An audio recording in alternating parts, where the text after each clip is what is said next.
Welcome back, my gardening friends. There's a lot of people about, so I'm just going to keep my voice down. I'll try anyway. And it's this time of the year when I decide how I'm going to mix my liquid plant foods. And looking at what we've got now, I'm going for 2 litres of manure, 3 litres of comfrey, 2 litres of nettle, 1/4 litre of banana concentrate, 3/4 of coffee, that's coffee steeped in water, and 2 litres of wormery stroke compost runoff bin. The compost runoff bin is now going to be classed as my wormery. So we'll put it all into here, into this container. We'll give it a good shake, and that's what we'll be using as the food general purpose.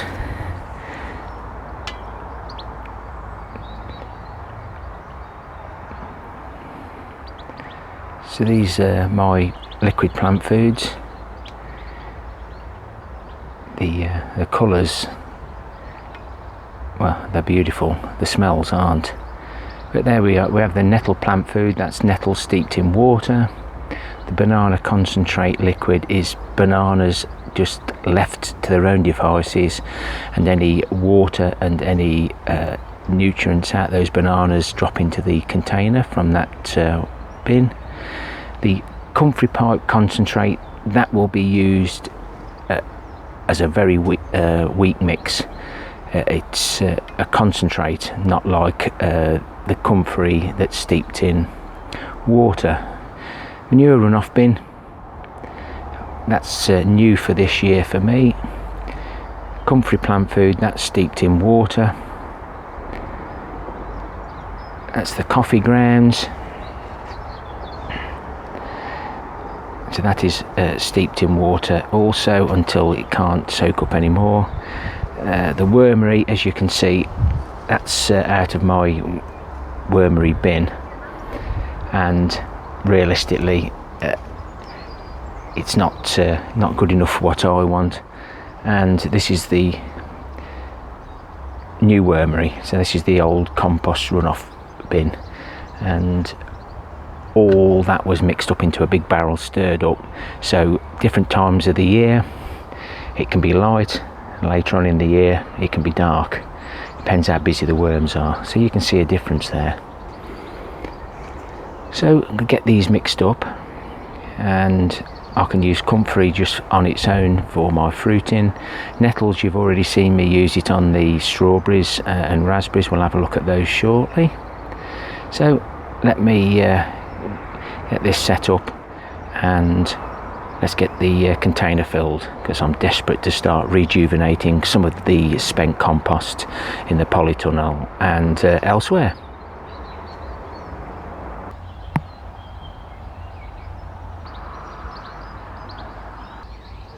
That's the banana in.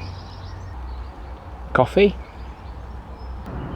wormery and compost bin, nettle, comfrey, and finally the manure. It's not quite to the top, so I'm going to use some of that really weak wormery plant food. I've just topped it up a little bit with that.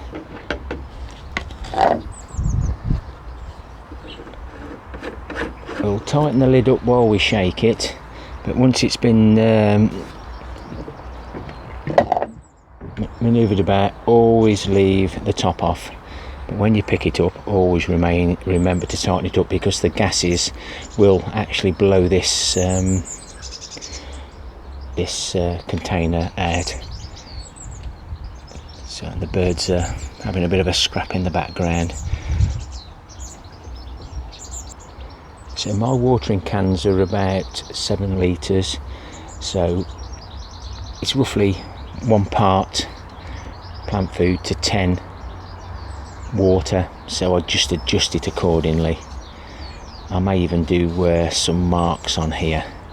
I always do that because I always forget what I'm putting in. Like I say, it's not perfect because each year all the plant foods change depending on the concentrates, but it's just a bit of a guide for myself.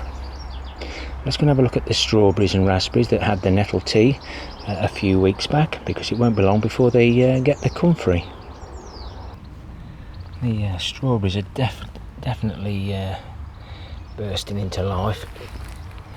So it's a bit difficult with the sunshine and the shadows. Now I think the frost had quite a few of these strawberries. I do think that is what a strawberry head should look like, and then if you look in there, they've got the dark centres. They won't produce a strawberry, so we may as well take them off. I'll just nip the one out and we'll see if I'm right, but there's a lot with dark centres, but you can actually see that strawberry is actually forming and that one isn't, so that's something to look out for.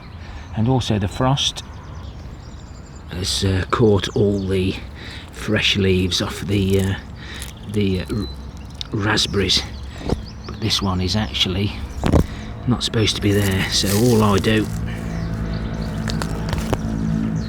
give them a good tug, hopefully to get them right out. Can't do it one-handed. There's lots and lots with dark centres.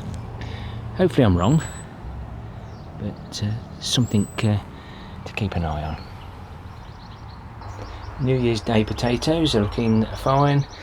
The Valentine's Day's potatoes are also looking okay. What I'm doing for the giant potato is coming up again really well now. I've had some really good useful tips on that, and all the 3 tubs of containers of rocket first earlies are all now at the surface. Allotmentals overwintering potato challenge, that's under the hashtag.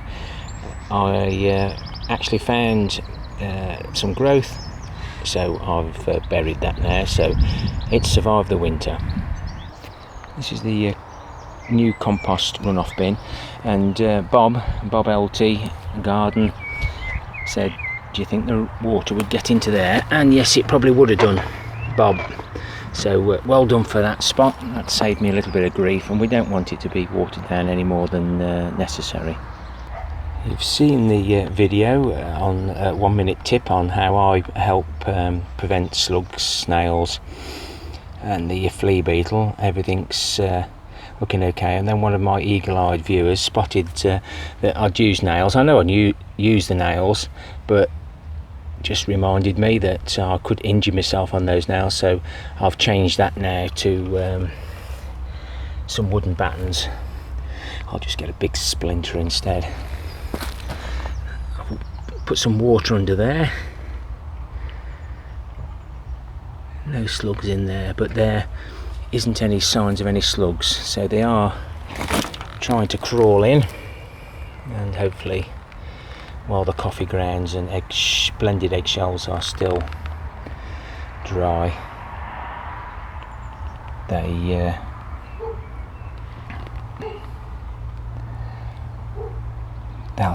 stay away.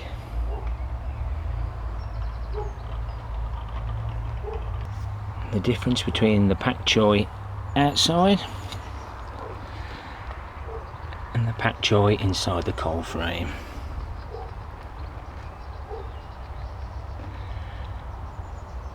Pleased with that.